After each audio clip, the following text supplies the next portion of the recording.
Hello, everyone.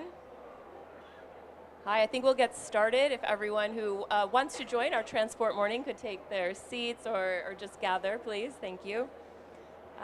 So good morning, everyone. We are delighted to welcome you to this morning of sustainable transport here at the SDG Pavilion at COP30 in Belém, Brazil. We have two dedicated events this morning on sustainable transport, and we'll start by talking about the upcoming UN Decade of Sustainable Transport and its linkages with climate action, because that's what we are here for all these 2 weeks, is to connect the SDG agenda with our climate action. So the UN Decade of Sustainable Transport, if you don't know about it, it was declared by the UN General Assembly, and it will start next year, 2026. The General Assembly also requested our UN Department of Economic and Social Affairs to prepare an implementation plan for the decade in connection and collaboration with the UN regional commissions. So we are delighted to have so many key partners here to talk about transport today and how we can boost sustainable transport and climate action and meet all of our SDGs in the best possible way. So I think that we will start with a video from Astra Bonini, Chief of the Integrated Policy Analysis Branch in our UN DESA Division for Sustainable Development Goals. Her branch serves as the substantive secretariat for this UN decade and its preparations. So if we could play that video, please. Excellencies, colleagues, ladies and gentlemen. It is a pleasure to address you today as we gather at COP30 to accelerate collective climate action and sustainable development. While I regret that I cannot be there in person, I am grateful for this opportunity to highlight a vital cross-cutting issue, sustainable transport, which sits at the intersection of climate action, economic growth, and resilience, and the implementation of all of the Sustainable Development Goals. Transport underpins nearly every facet of development, from trade and food security to energy access and social inclusion. Yet it also remains one of the largest and fastest growing sources of greenhouse gas emissions, accounting for nearly a quarter of global totals. At the same time, energy use in transport continues to be overwhelmingly fossil fuel based. We would like to commend Brazil's Ministry of Transport and other partners for shining a bright spotlight on this topic at this year's Conference of the Parties. Colleagues, the past year has marked a turning point for global efforts on sustainable transport at the United Nations headquarters. Following the General Assembly's decisions establishing the UN Decade of Sustainable Transport and declaring 26 November as World Sustainable Transport Day, momentum has continued to build. I am pleased to share that on 10 December, we will celebrate the start of the UN Decade of Sustainable Transport at the United Nations headquarters in New York. This event will also mark the launch of the implementation plan of the decade, which will serve as a roadmap for transformative action throughout the decade. The implementation plan identifies 6 focus areas to guide coordinated global efforts. Among these, a central pillar will be advancing low carbon, resilient, and environmentally sound transport systems. This focus directly links transport to our broader climate and sustainability goals. To mobilize concrete contributions, our Department of Economic and Social Affairs has issued a call for sustainable transport action commitments.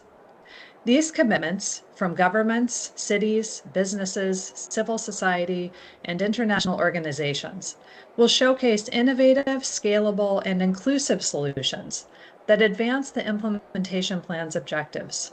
They will also be prominently featured at the 10 December launch. Ladies and gentlemen, as we approach this new decade of action, it is essential that we recognize and strengthen the synergies between climate action, the SDGs, and sustainable transport. Policies that advance sustainable mobility also drive progress on clean energy, resilient infrastructure, air quality, health, gender equality, and economic inclusion.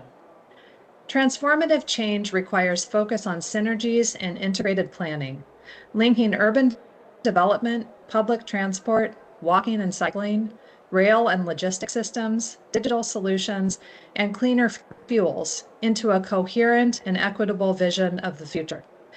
Our department stands ready to support countries in these efforts through capacity building support, peer learning, and partnership building. Colleagues, the UN Decade of Sustainable Transport represents an unprecedented opportunity to align our transport systems with a sustainable, climate-resilient future. I invite all of you to join us through your actions, your innovations, and your commitments in making this decade a decisive and one for climate and for people. We look forward to bringing forward the messages and actions from COP30 to the discussions on the UN Decade of Sustainable Transport here in New York. I wish you all productive and energizing days ahead in Belém. Thank you. Great. Thank you so much, Astra, for providing those video remarks for us. We wish you were here in Belém, but we appreciate this effort. So I think, ladies and gentlemen, we'll move to our first panel discussion. This one will be on advancing low-carbon, resilient, and environmentally sound transportation systems. So I'd love to, as I introduce you, panelists, please come on up. We have Ms. Marusha Kardama, Secretary General of the SLOCAT Partnership on Sustainable Low-Carbon Transport. Mr. Jari Kaupila, Head of the Secretary General's Office at the International Transport Forum. We have Mr. Imran Hamid Sheikh, Director General of the Environmental Protection Agency in Punjab, Pakistan, and Ms. Lucy Anderton, Head of Sustainability at the International Union of Railways. Thank you so much, all of you, for being here. And I will say we have one mic there that is for sharing, and also, Lucy, I can also pass this one to you. So I think we'll just get started by talking about this decade for sustainable transport. And I want to ask each of you how this UN decade can support and accelerate climate action that is aligned with the Sustainable Development Goals. So I think perhaps, Marusha, I'll start with you, please. Thank you very much, and good morning, everyone. I hope everyone's doing okay and enjoying COP. Thanks very much to DESA for putting together this pavilion one more year. We know it's always an effort, and for dedicating a space for this very important conversation. The question is, of course, extremely topical as we are here at COP, but it's not only because we are here at COP. I think that what is needed from this local perspective are five specific actions. The first one, of course, is taking action at scale. And perhaps it's worth remembering that our sector remains the second largest and fastest growing source of emissions, and that the trajectory is not going where it should go. The trajectory keeps on raising the emissions. We also know that our sector is the fastest fastest growing energy consuming sector, and we know that we are fossil fuel based, is 95.4%, and that hasn't changed over many decades. We also know how critically exposed the sector is to climate risks. And we also know that millions of people in the globe are still not having access to resilient, safe, and affordable transport, while at the same time, many rural areas and low-income countries have difficulties in participating in trade. That means that goods are more difficult to access, and the final price of goods is more difficult to stabilize. So I think that action at scale means being very much aware of the problem and acting on it. But of course, besides that, what we think is that the importance of access to low carbon transport options is as fundamental as ever, and the implementation plan of the UN decade sets very good pointers of how that can happen. If we look at our cities and how our communities move, it'll be an imperative to move away from a car-centric system in which we all depend on it, and that we know has been part of the big problem over the years: air pollution, sedentarism, communities that are isolated from each other. At the end of the day, is 8 billion people in the world that depend on transport to access jobs, education, and we are catering for a fleet of 1.5 million cars globally. So there is a gap there that we really need to look into. That means putting the emphasis on transit-oriented development and obviously looking at the planning of our transport systems and the planning of our communities, the land and the cities planning in an integrated manner. It means, of course, working in an intermodal manner, in a manner in which the different modes that we use for transport can actually be better integrated, that you can move seamlessly from using your feet to go to a bike shared spot and then go to a train station or a public transport station, and also that we can shift the way in which we use and move as people and move our goods. For instance, we can put more goods on rail freight, on long distance rail freight, instead of putting them on roads, because we know that rail systems are largely electrified and less polluting than other systems. But we are not going to get anywhere if we don't set ambitious targets across all transport modes, land, maritime, and shipping. We all, of course, champion electrification in land transport as a way to go for decarbonizing. And besides the fact that there's been an increase in electric cars over the past 2 years, actually a 24% increase in sales, electric cars around the globe are still representing less than 5% of the fleet of cars. When we look at shipping, if we had to compare the emissions of the shipping sector to a country, it could be the 9th largest emitter. Actually, the shipping sector emits alone more emissions than all the Latin American and Caribbean countries together in their transport sector. And when it comes to aviation, we know that actually it's one of the biggest sources of the growing and biggest sources of energy, of emissions in many regions. There, the importance. And I'm moving on now to the last 2 points that I would like to make. The transport and energy nexus is going to be critical. Electrifying our fleets of road vehicles is fantastic, but we will need to make sure that it comes hand in hand with a better uptake of renewables and zero emission sources. The blending mandates that we see many cities introducing as they electrify the buses in their cities is an example. We know that the new tonnage of ships that are ordered and are put on the market has got an increased capacity for using renewables, but it's still half of the tonnage that is actually equipped for renewables. And right now it's only around 37% of that new tonnage that also has got energy savings measures. And when it comes to aviation and this transport and energy nexus, of course, sustainable aviation fuels are a way forward, but it's important for us to realize that in 2024, they only represented 0.3% of the fuel that the sector is using, and that, of course, is extremely far away from what we need. And lastly, the point I wanted to make, what do we need to make this connection, Ariel, that you were so well emphasizing? We need to look at mitigation and adaptation measures jointly. They are not separately. If we do support proximity trade and proximity movement of goods, we are making food potentially more accessible to the markets, and we are actually reducing the emissions that go with them.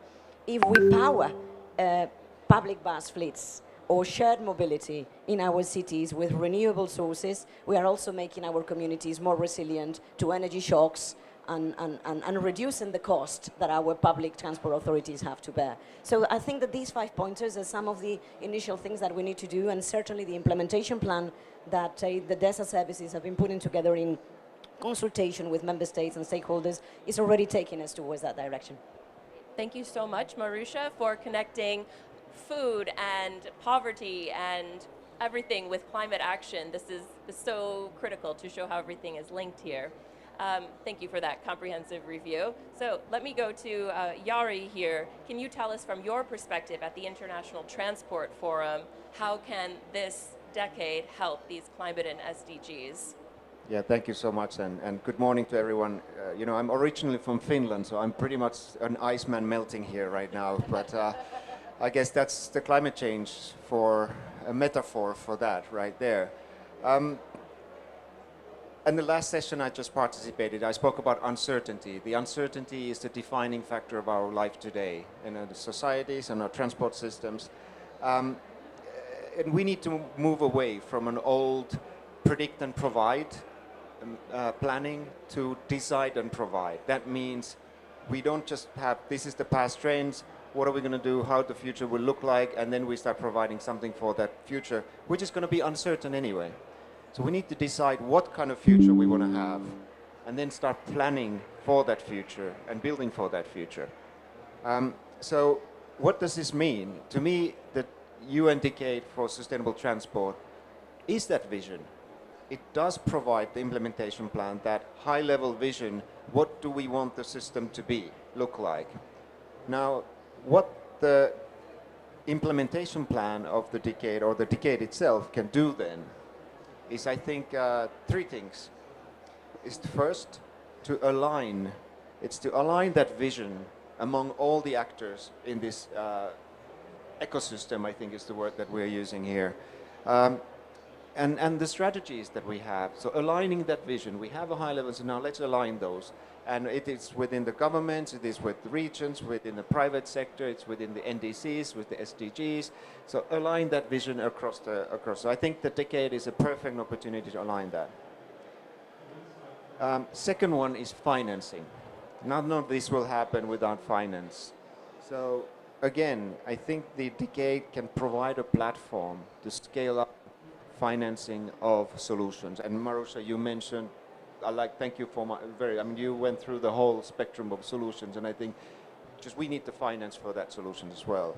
And so what the decade can provide is to be a convening power for governments, international finance institutions, private sector, around new financing models as well. So we have green bonds, but we have also blended finance. We can talk about result-based mechanisms. So again, using this decade of action as a way of scaling up financing. That's the second thing I think the decade can do.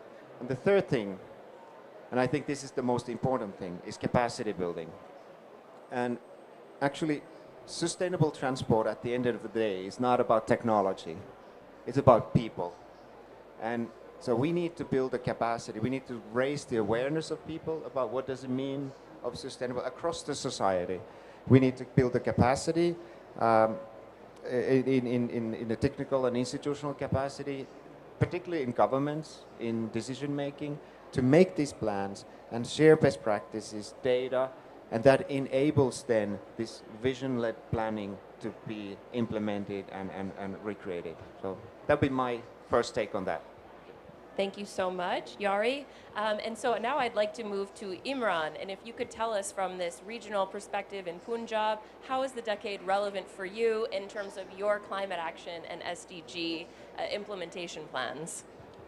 Well, thank you so much for inviting us here in this very important panel and discussing one of the hottest issues, I think, with respect to climate change.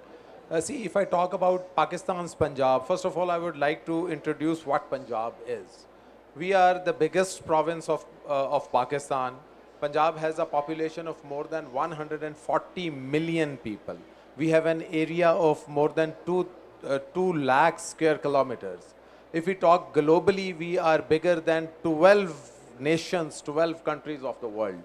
And if I talk about the vehicles, more than 14.5 million vehicles have been registered in Punjab as of today I am talking here. And in addition to these 14.5 million vehicles, 20 to 25% of this figure also comes to Punjab of the vehicles which are registered in other provinces.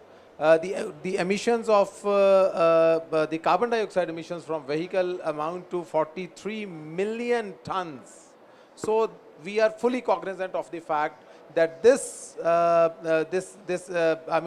contribution of the vehicular emissions in this whole arena of climate change is extremely important, and we are really thrilled to toe the policies and to toe the guidelines and to toe the action plans which will be given through this decade by the United Nations. Rather, we have already started working on it. It will be extremely pleasing to hear for you, ladies and gentlemen, that in 2024, the government of Punjab, while taking cognizance of this while taking cognizance of the importance of this matter, I must say, that we launched a policy which is called Climate Resilient Punjab Vision and Action Plan 2024. So this policy is not just a policy paper or a policy document, it has a complete action plan and it has a complete resource allocation after it. There are 7 sectors which have been introduced, which have been identified here, in which Government of Punjab will be working till 2040. And one of those 7 factors, the top-notch factor is the vehicular factor, is to curb the vehicular emissions. Because our own local apportionment studies also tell that around 50% of the emissions which we are emitting, transport sector, I mean, out of the total emissions, 50% emissions are being emitted from the transport sector. So we are working very hard on this transport sector. We have made short-term plans, medium-term plans, and long-term plans. As far as short-term plans, which have to be completed in 3 years, ladies and gentlemen, from 2024 to 2026, the most important thing, I mean, if I categorize those actions, those can be categorized into a 3-pronged strategy. The first prong is to introduce e-vehicles in the public sector as well as private sector. The second prong is to, maintain the already available vehicles. And the third pillar is to attract people from, purchasing routine gasoline-based, emission-based vehicles to, the e-vehicles. So if I talk about one by one on them, as far as the introduction of e-vehicles is concerned, government has already introduced 400 e-buses into the public transport system, and in addition to these 400 buses, 1100 buses are more which are in progress. So the total volume or the total amount which we will be introducing is more than 450 million US dollars. So this is the kind of investment which we are doing, and this investment is just the first step, and a lot of investment is going to follow in this regard. Number one.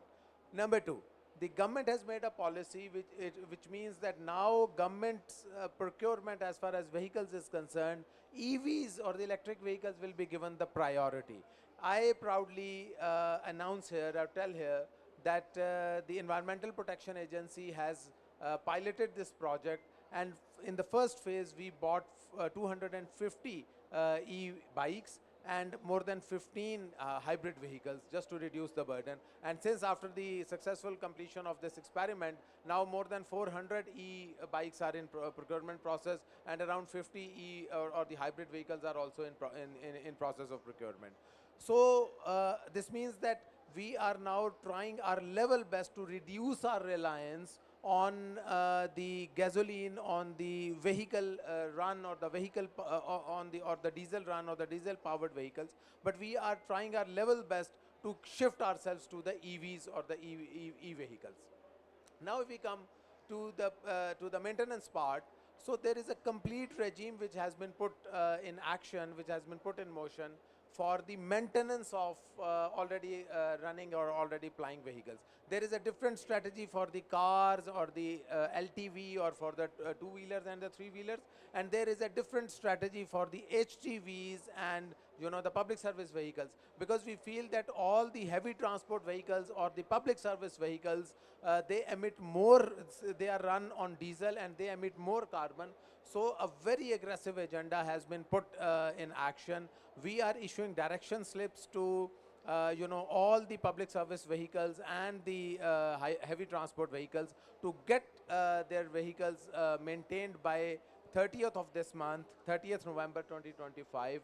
And after the 30th November, we will not allow any vehicle of HTV or the public service vehicle, that is buses, etc., to ply on the roads of Punjab, which violate the Punjab environmental quality standards as far as the vehicular emissions are concerned. So heavy fines are being imposed, imposition of different types of penalty, which includes impoundment of the vehicle is also there. So government is really, firstly in first phase we made a very good and a very comprehensive awareness campaign, collaboration campaigns. We met with transporters, we met with different stakeholders which are related to the transport sector and all those things.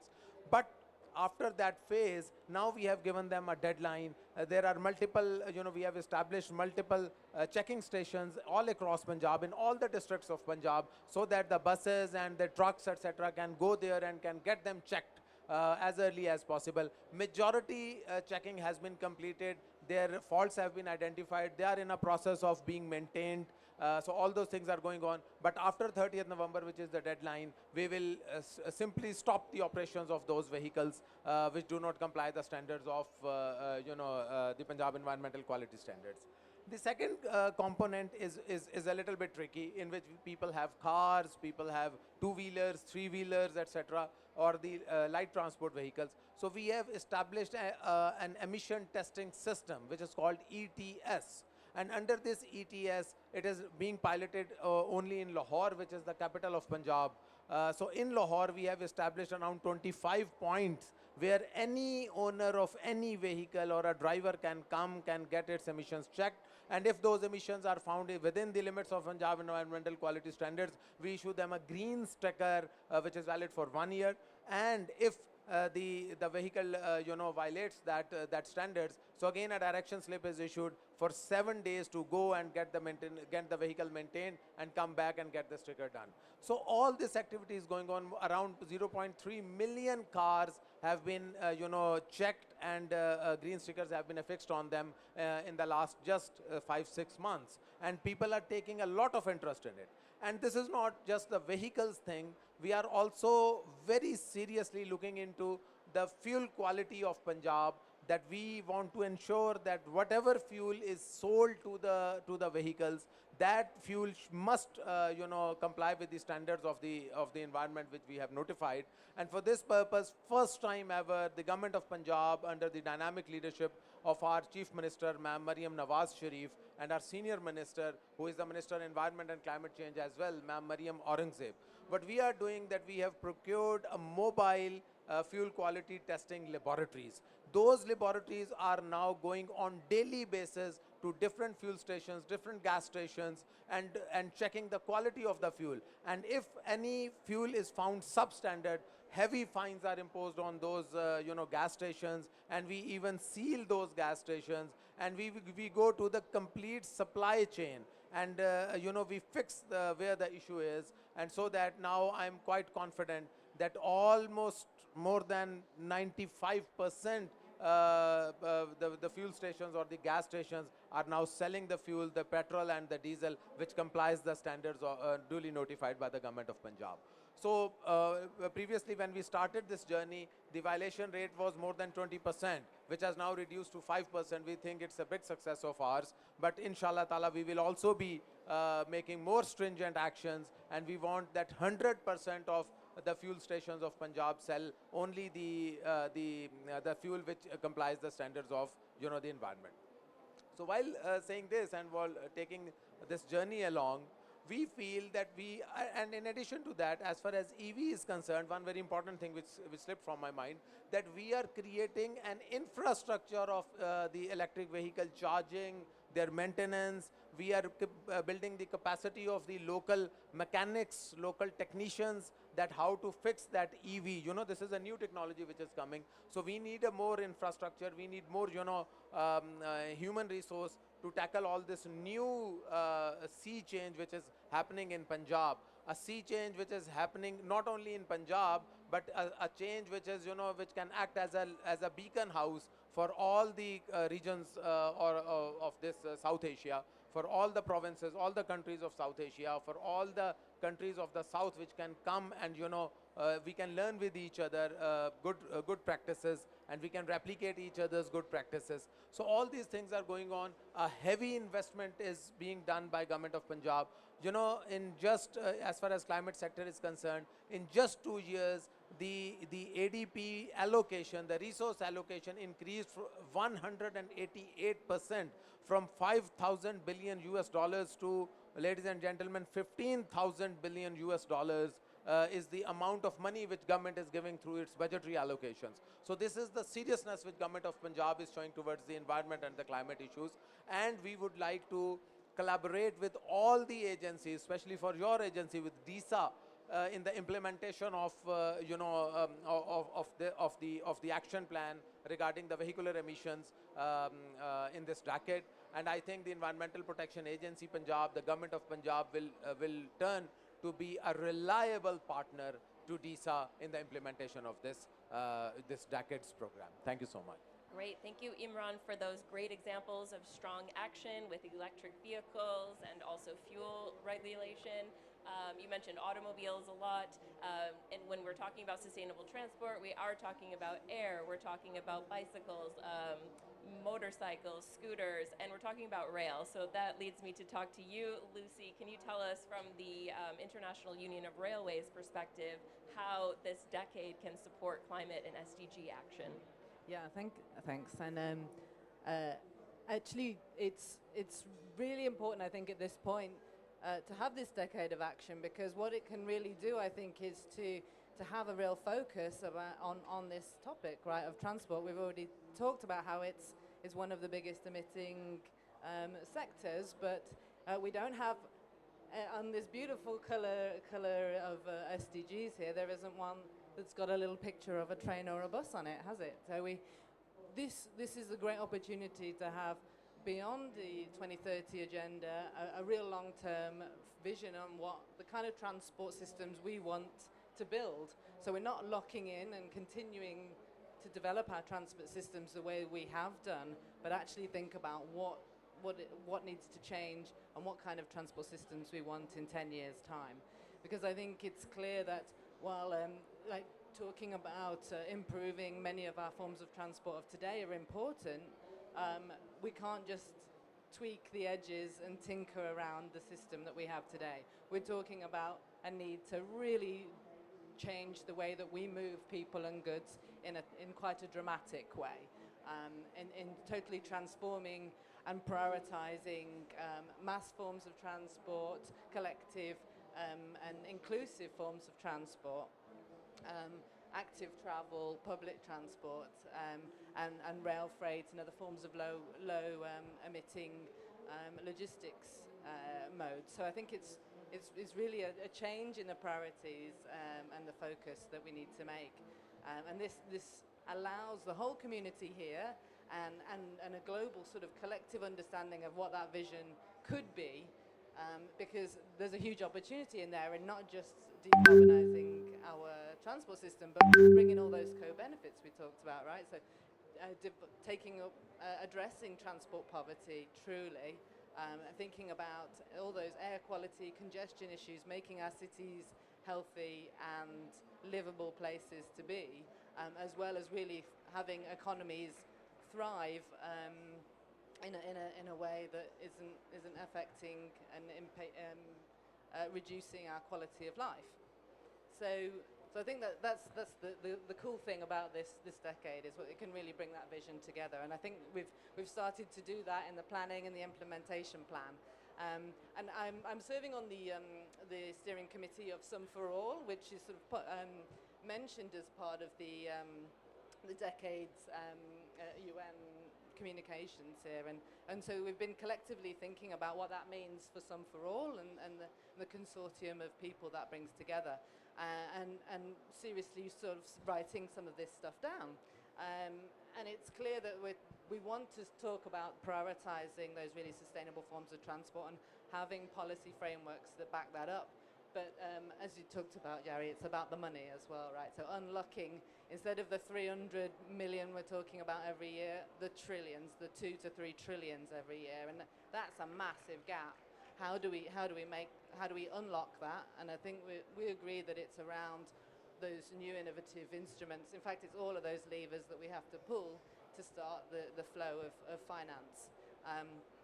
We'll also agree that there's some really key enablers in there. Totally agree on capacity building, and in fact been in several conversations around Article 6 this week, and the sort of global north is saying we want high integrity carbon markets and projects that are really high integrity, and the global south is saying, well, help us, because we need capacity building, technology transfer to really produce and develop our governance, develop our projects to be really high quality. And so they're crying out for the kind of support that we're talking about here to build capacity and that peer learning across this global. And I think the decade can help facilitate that, and must try to do that.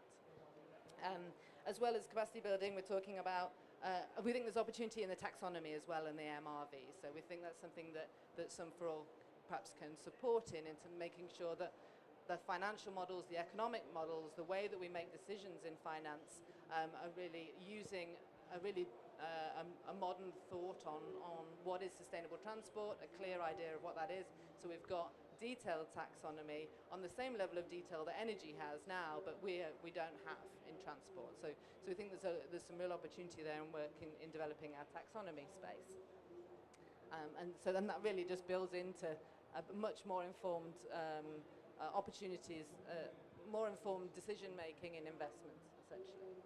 Great, thank you so much, Lucy. You guys have spoken about this implementation plan for the decade. That's critical to note that it's 10 years, but there's a real plan behind it. One of the focus areas of this plan is this trying to achieve low carbon resilient and environmentally sound transport systems. So I want to ask each of you what is needed, in your opinion, to get there. Marusha. Thanks a lot, Ariel. I tried to paint a bit of a picture during the first question about what are some of those critical elements that need to happen. If I can now build upon the great interventions from my fellow panelists, we have an implementation plan. We know what needs to be done. The community and the actors, the transport professionals know it. We need a shared sense of direction and a shared final destination. And if we want to really link sustainable action and climate action in the transport sector for inclusive communities and shared prosperity that is happening on a livable planet and that can be resilient, from SLOCAT we believe that it's time to set a global goal for transport. It's time to really set ourselves that final destination which you should be going to. And that global goal can help us set a quantified amount of expansion of low carbon and resilient transport options. It can help us phase out fossil fuels in our sector and increase the uptake of renewables and zero emission sources in a just transition. And it can equally help us contain and eventually reduce the amount of energy that our sector uses. Of course, setting a global goal for transport is something that we wouldn't like just a few of us to set. We would like it to be an entire shared understanding and a movement. But it could set in motion quite a few critical enablers and levers for change that could help, I think, generate traction over a decade. It could help us in that wide transport sector decarbonization that I was talking about earlier, not just one sector in the land transport, but all land transport sectors and aviation and shipping. It could equally help us with coordinated action. We see fantastic work coming from different levels of government. Kudos to Punjab for what you're doing. It's an extremely comprehensive look into that transformation and all the different nexuses, including the energy one, and of course the business models and bringing the operators together. So kudos to that. That is the kind of transformation that we need to see, and that of course takes time, and it requires the collaboration between different levels of government, national, subnational, and the different actors. Setting a goal, we believe, would also set in motion a different type of innovation, innovative solutions that are cost effective for different places, different contexts, and also different business models that can actually be keeping all the operators ready to make the business that they need to make. Finance, of course. If we have a shared destination and we know how much it's going to take us to get there, hopefully we would be leveraging more public and more private sources around it. My colleagues have been talking a lot about finance, and I feel tempted to just put a few figures out there, a few data out there, so we all can visualize the scale of the finance that we need to be mobilizing. It is estimated that clean transport solutions are going to be costing $2.7 trillion US annually until 2050. That is 7 times the current spending. Right now, out of the 65 billion of climate finance that go to adaptation, less than 2 billion are going to transport. And actually, the sector is at the risk of losing around 98%, it's actually 90.8, so around 98% of the infrastructure if we continue business as usual. By 2050, we could be in this position. And actually, we have an impressive window of opportunity, which is that in a very big number of low and middle income countries, their transport systems are right now developing. So we have a fantastic opportunity to make sure that we don't get caught into a inefficient investment or locked into carbon investment that then would need to be retrofit. And of course, setting a global goal for transport, we think would also put in motion a better concerted and open effort of collecting data, to Jari's point. Data that is essential for evidence-based policy making and investment, and data that then helps us to monitor, report, see how we're doing, check the progress, correct as needed. So this is the time to set a global goal for transport. And if we do it in the horizon of the second global stocktake of the Paris Agreement, so in the horizon of 2028, it means that we could be doing it at the early years of the United Nations Decade of Sustainable Transport, and we could really use that common shared final destination as a lever to enhancing the sustainability and the climate action in our sector. Thanks, Ariel. Yes, thank you, Marusha, for that. And now I'll turn to Jari again. You told us a little bit about investment needed for low carbon transport before. I wonder if that means public-private partnerships, or if you can tell us a little bit more about what is needed specifically. Actually, thank you. Again, coming from Finland, I'd be very sparse with my words so that it saves energy and cools you down. But I think that what is needed for achieving the low carbon future and the resilient, sustainable transportation system, it's interesting that why we're failing at the moment, actually. But let's praise the success. There's several successes. Your example from Punjabi, fantastic work. You know, global actions, all the things that are happening. But at the meta level, emissions keep growing. We're not going where we're supposed to go, as you said in the beginning. And I think one of the challenges is the fragmentation of the whole approach. We are fragmented. We have great work like in Punjab. We have great examples in different countries, different regions, different organizations. And we know the solutions. You mentioned integration of modes, all the solutions we have, they are there. So what I would say we need is inclusivity. And it's a big word, I know, and it sounds big word. But I do think that we need a call for action across the communities. And I was in a previous panel, again, I'm looking at Mark, who mentioned this collective responsibility.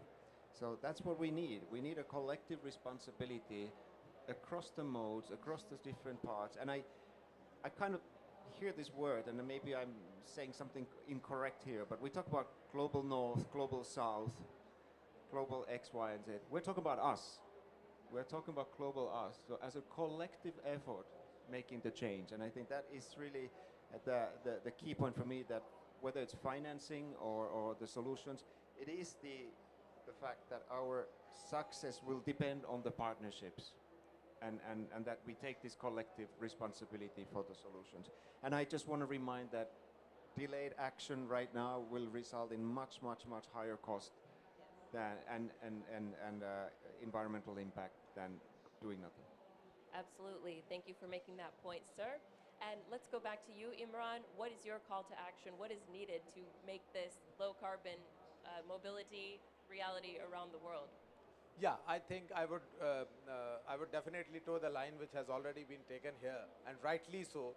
Inclusivity is extremely important, you know, and more important thing is that how people buy this idea. This is extremely important, because if people do not buy the idea of clean vehicles, of clean transportation, it would be extremely difficult for any government, I repeat, any government with whatever resources they have. But as far as the people's mindset change it is extremely important. And for this purpose, and then there is another problem as far as economically speaking. At times people find it extremely difficult, a little bit costly to go for the electric vehicles or for the more environment friendly vehicles. And to club this issue, the government of Punjab has already embarked upon a very aggressive agenda. And let me tell you a very exciting program which we are running nowadays. And this program is of worth 1 billion Pakistani rupees. And this program is called Chief Minister Punjab Green Credit Program. So under this green credit program, any citizen who buys an electric vehicle, he or she shall be awarded 10 credits. One green credit is equal to 10,000 Pakistani rupees. So for this purpose, for example, if I buy an electric motorcycle or an electric car, I will be getting 1 lakh Pakistani rupees in cash from government. So this is kind of pull factor, and through which we are basically trying to incentivize the sale or purchase of the electric vehicles, and we want to keep the people away from this gasoline powered or the diesel powered vehicles. And let me tell you very frankly that people have not only taken this initiative very warmly, people are now coming more and more towards we can see more rush of people on the outlets of the EVs as compared to the other cars. So this is how, when the people will start using these EVs, it's a new thing for Pakistan. So and then another thing is that we have also encouraged and motivated the vice chancellors of different universities to all the educational institutions. We are going to chambers of commerce, and we are motivating all the industrialists that they should also turn to the e-buses for the transportation of the students or for the transportation of labor or another thing. Government is already inducting e-buses in the public transport sector, but once this initiative is clubbed or strengthened with the e-buses of the educational institutions, e-buses of the businesses, e-buses of all the other sectors, the private sectors which are working, the NGOs, etc. So in this way, this whole inclusive approach, whole of government approach, and the public's approach, it will create an environment for a better future, for a cleaner future, for a greener future. And another thing is, which is very important to highlight here, that the people of Punjab are fully cognizant of this fact that climate change and environment degradation is a reality. Ladies and gentlemen, I am coming from a region which is not seeing climate change or the disasters of climate change as something which would come someday and hit us. It has already hit us. It has already struck us, and struck us very hard. I mean, if I quote the data of the last 3 years, millions of people got displaced due to heavy floods, which we are facing. An infrastructure worth billions of rupees got damaged. Millions of acres of agricultural land got damaged. We are facing, a food crisis. 42% rainfall was less in 2025, which created a drought-like situation. So drought, rains, floods, drought, flood, this is becoming a routine cycle in one calendar year in my region, ladies and gentlemen. This is something which is really alarming. And to add fuel to fire, we are facing being a developing country, we don't have enough resources to cope all this disaster. So people are fully cognizant. They are themselves coming. If I talk about the ETS, the emission testing system, which I talked earlier regarding the emission testing of the LTVs and cars, people voluntarily come, wait in long queues, long lines to get their emissions tested. And when we ask them that why you have come to get the emissions tested, their only reply is not just that we have come here for any fear of government, not due to any fear of the fine or any other penalty. Rather, their simple reply is that we want clean air for us, and we want clean air for our future generation. We want clean air for our children's, for our grandchildren's. So there is a sense of responsibility which is creeping in the people of Punjab, and inshallah, I think, and this this is just a one province which is doing all this thing. When these efforts get clubbed with the DESA's one decade goals and the action plan, not only the effects or the results of our initiatives will get multiplied manifold, but it will have, we will have a more regional context to that, and we'll be in a better position to plug the gaps, if any, which must be there, and to improve our efficiency and efficacy to achieve these results more rapidly. Thank you so much. Great, thank you so much, Imran. And Lucy, we'll go to you for your thoughts. What do we need to make this reality? Yeah, I think I'd just build on some of the things that people have said. That you mentioned incentives are really right, and that kind of comprehensive all-government view as well. I think this is what we're lacking sometimes, in that you might have a policy in transport ministry that perhaps is not talking to the environment ministry, is not talking to the treasury, and so you don't often have fiscal policy that matches the intention to, say, boost more use of public transport, because there's still tax incentives for fossil fuels, essentially. So it's not matching the plan. So I think it's just having that comprehensive policy that takes that system view, that takes an all-government view on policy, and really incentivizes people to take the most sustainable choice of transport, so that it's not a sacrifice to do that, but it's not only the right thing to do, but also the best thing to do, the most reliable, the most enjoyable form of transport as well. So I think that's the key. Excellent. So colleagues, I do think we will have to leave it there for this panel, but we have more on sustainable transport to come. I would like to hand over the moderating reins to our colleagues from the UN Economic and Social Commission for Asia and the Pacific, and SLOCAT as well, for a conversation on strengthening synergies between sustainable transport and climate action. Thanks to you four for being here on this panel. We really appreciate it.